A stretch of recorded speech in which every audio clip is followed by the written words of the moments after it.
Welcome to Carolina News Now. I'm Clayton Bauman here at WITN-TV in Greenville, North Carolina. Whether you're joining us in North or South Carolina, appreciate you joining us as always here on Carolina News Now, bringing you a look at the weekend stories that made headlines in both my state here in North Carolina as well as in South Carolina. As we get into the weekend feel here, we're trying to get a look at what our forecast looks like. Hopefully it's going to be nice in your area. I know those warm spring-like temperatures are starting to crop up as we start to bid farewell, thankfully, to those cold, frigid winter temperatures. Star Dairy starts us off with a look at that. Star. We're going to continue to watch some rain chances as we head into the weekend, but they are very, very isolated. Mostly we're just looking at right along the coast. Outer Banks mainly could have some spotty showers, mostly as we head into Saturday, but very limited chance on Sunday. Overall, most of the Carolina is going to stay dry for the weekend. Again, just that very spotty chance along the far eastern counties. But then as we head into next week, that's when we're going to finally get a little bit more active. Much of the state's still under drought conditions, so we actually could use some rain. This is around Tuesday early morning when we could see some of this approaching the mountains, sliding through as we head into Tuesday afternoon, potentially looking at a little bit additional rain as we get into Wednesday and Thursday as well. So we will certainly be on a much more active pattern than we have been for the past week. Take a look at these temperatures. Really not a bad weekend at all. Many of us going to get well into the 60s for North Carolina. Along the southeastern counties, we could see the 70s for our Saturday highs, and then for South Carolina, any range from the 70s in Charleston to even the 80s for Columbia. Really going to be nice and warm for the first full weekend of March, and then we get even warmer for Sunday. Now I think even some of these numbers are underdone. Some of our eastern counties could actually hit 80 degrees. Many central and western counties going to have no problem getting back into the 70s again. We will be filtering through a little bit more cloud cover than we have been, but still going to brighten up quite nicely. Also keeping an eye on the wind. Now again, thinking this is a little bit underdone. For Sunday afternoon, especially in our eastern counties, we could start to see this wind kicking up, and a lot of this breeze is going to be out of the south, so it's going to be ushering in that very warm air for both Sunday and Monday, getting most of us above average. And then as we do head into Monday, that's when we could see some of those gusts being a little bit stronger. I'll leave you with this beautiful picture, nice sunrise in North Carolina. You can always share pictures with us, carolinacamera.tv. All right, thank you, Star. Start with a look at your forecast to help you plan the weekend. Let's get into our stories now, and the very first one is one that's on the minds of everybody across the world, and that has to do with the war in Ukraine right now between Ukraine and Russia. It obviously has impacts here in North and South Carolina. We're going to begin in South Carolina, though, down in Myrtle Beach at WMBF, where Zach Wilcox spoke to a group of Ukrainian Americans down there in that state that are working together to make sure their loved ones have everything they need to power through what is a dark time. A blue and yellow sky wheel and Ukrainian music made the perfect backdrop for a Ukrainian support vigil at Plyler Park, where Ukrainian Americans are trying to raise money and raise awareness to do as much as they can for their friends and family who are still in Ukraine. I don't sleep. 7 days a week I don't sleep, I don't eat because I can't, and I feel like I'm helpless. Maria Ivanitska moved to Myrtle Beach with her husband 6 years ago, but for the past week, all of her attention has been on her hometown thousands of miles away. Her parents and brother were able to make it to the western part of Ukraine and are safe for now, but her grandparents and cousins are still in Kharkiv. It's very, very bad in our city. The buildings are getting destroyed, exploded. I hope that it's gonna stop soon. Maria donned her blue and yellow to show support for her country and help raise awareness for an effort shared by several Ukrainian Americans hoping to have an impact in their home country. They've already collected enough donations to get a shipment of medical supplies overseas and continue to work on a second load to aid in the fight. Only God knows how strong our hearts are. Support for Ukraine has made its way a little further south as well, where Tidal Creek Brewhouse has renamed one of its lagers Slavo Ukrainia, which means glory to Ukraine. 50% of sales from that lager will go to a Ukraine relief fund. We're proud to be able to do this, and we thank the community over the last almost 2 years that we've been in Market Common for their support, and I'm sure they'll provide ongoing support for the Ukrainian cause. Слава Україні! Слава Україні!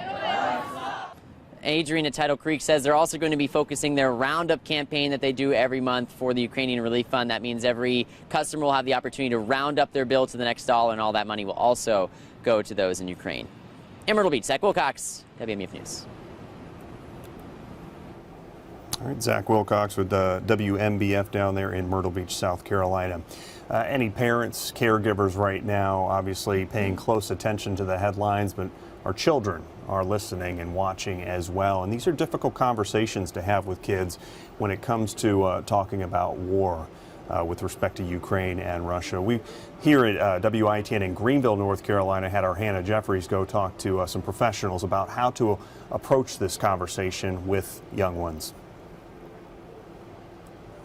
For young people, the sights and sounds of war across Ukraine are prompting questions. The question that was asked was something about, are we at war? And kids are looking to parents for answers. It's a hard kind of middle ground because I think we need to be able to have tough conversations with our children. But some experts say if your child isn't coming to you with inquiries, find out what they know before you dive in. I think asking them or talking to them about what they're seeing or what they've seen online. Depending on the age of the child. So you want to follow their lead. You want to follow what they're saying to you and guide your information based on what they know. Be sure to keep concepts basic, not sharing details that are too scary. Not to concern them so much for they feel like that it's something that's actually threatening to them in their lives right now and their own well-being or that of their families. And perhaps the best way to combat worry and fear. So I think the biggest job of a parent is the safe factor and how you're going to keep them safe and what you do in your home to keep them safe and how as a country we're keeping them safe. Especially if you're honest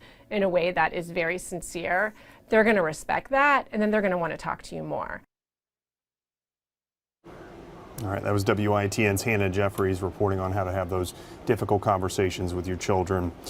Back to South Carolina now, where a Charleston father is searching for answers in the death of his son inside of a federal prison in Florida. The man and his attorney allege in a lawsuit that Devon Gillian suffered cruel and unusual punishment before he died. Days before his death, his father alleges that his son was restrained in a chair that had painfully tight straps that caused scarring, was tilted backwards with no head or neck support, and went without water, food, or medication. WCSC in Charleston, South Carolina, the Raphael James reports on that story.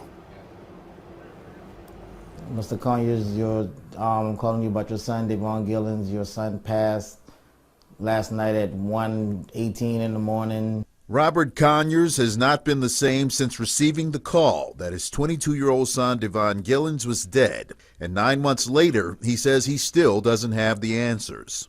And I'm like, what happened? What happened? Well, we don't know right now. We're investigating. That's it. In an effort to get some answers, Conyers filed a lawsuit against several of the officers at the Coleman Federal Prison in Sumter County, Florida. His attorney, Mark Pepper, says the federal government has not been helpful in providing information. He says the best leads have come from inside the facility itself. Through some communications with inmates who witnessed this incident, we were able to piece together this timeline of events. Gillens, who was sent to prison for a gun charge, has a lengthy criminal background.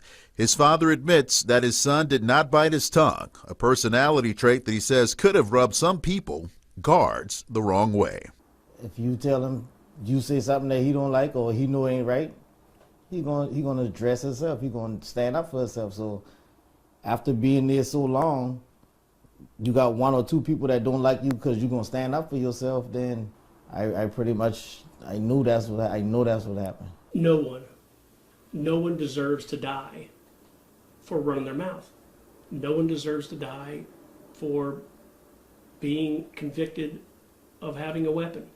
But the Constitution of this country, rightfully so, protects those individuals, all of us, from cruel and unusual punishment.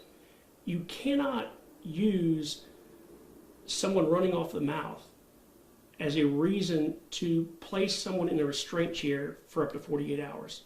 You can't use that as a reason to make sure they're not fed, make sure they don't receive their medical care and attention they deserve. That is not a form of legal punishment.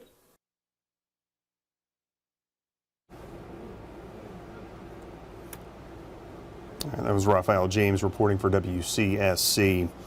Switching gears, actually staying in South Carolina now to an ongoing problem that's not just seen in South Carolina, but several states. In a law enforcement officer shortage. The legislature down there, as well as the government, is working to address that. Mary Green reports on efforts down there to address that. The South Carolina Department of Administration reports as of January, nearly 20% of officer jobs across state law enforcement agencies were vacant, and nearly a third of entry-level positions were unfilled. We know that compensation alone is not the only solution to the high vacancy rate and low applicant flow, but it is the most important factor that employers can directly influence. Today, the governor and state law enforcement leaders backed pay raises included in the House of Representatives budget proposal.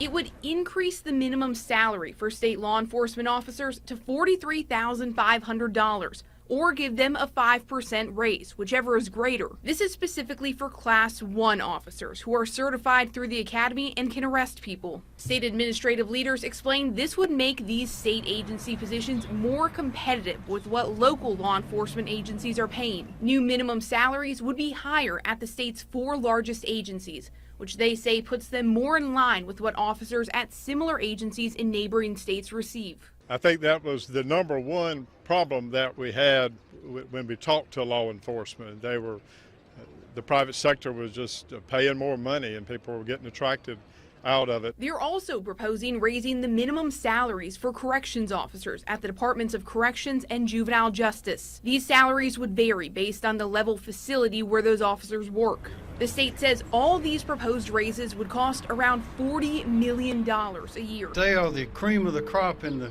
country, and they ought to be paid commensurate with their expertise and their performance. The entire South Carolina House of Representatives will take up this proposal when it begins its overall budget debate later this month.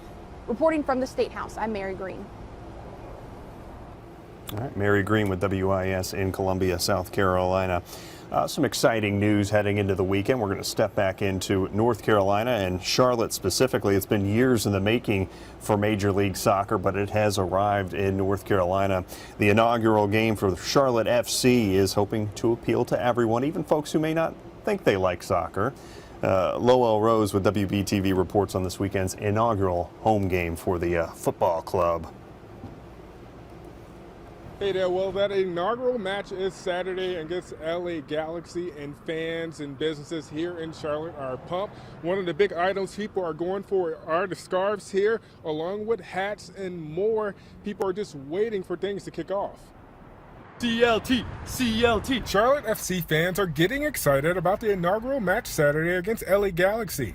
Some are learning chants and buying gear to rep the team colors on match day. You want to rep the colors when you're there, so make sure that everybody knows who you're rooting for. So I got some jerseys and some scarves. And fan supporter groups are leading the way to make sure people are excited, the team is supported, and for everyone to have fun on Saturday. We're the spark of that party. So we're going to be the ones leading the chants in the stadium. We're going to be the ones driving fans to be loud, encouraging the cheering, setting off the smoke, having the fun in the stadium and before and after the game as well. That excitement is also felt in the business community as many are preparing for the tens of thousands of people to pack into uptown Charlotte. Extremely excited. One, I'm a soccer fan. I grew up playing soccer, so I'm excited for the city.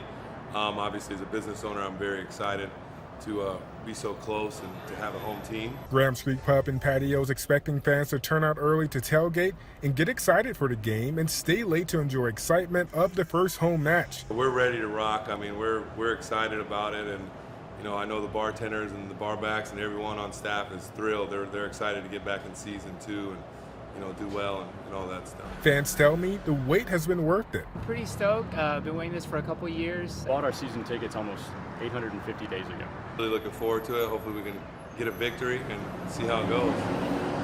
And we learned on Thursday that Charlotte FC had broken the MLS attendance record for an inaugural home game. Over 70,000 people are expected to pack Bank of America Stadium Saturday. For Carolina News Now, Lowell Rose. Very exciting. I, for one, who enjoy watching soccer, am looking forward to making some games out there in Charlotte. For our last story, we're going to be with WECT, and imagine walking 1,200 miles. That's what one man intends to do as he takes on the Mountains to Sea Trail. WECT's Ellie Cosgrove spoke with the man who's going to take on this endeavor. 22-year-old Luke Bennett will soon be setting off on the journey of a lifetime. But the reason is for something much bigger than himself. When spring rolls around, most people start heading to the beach.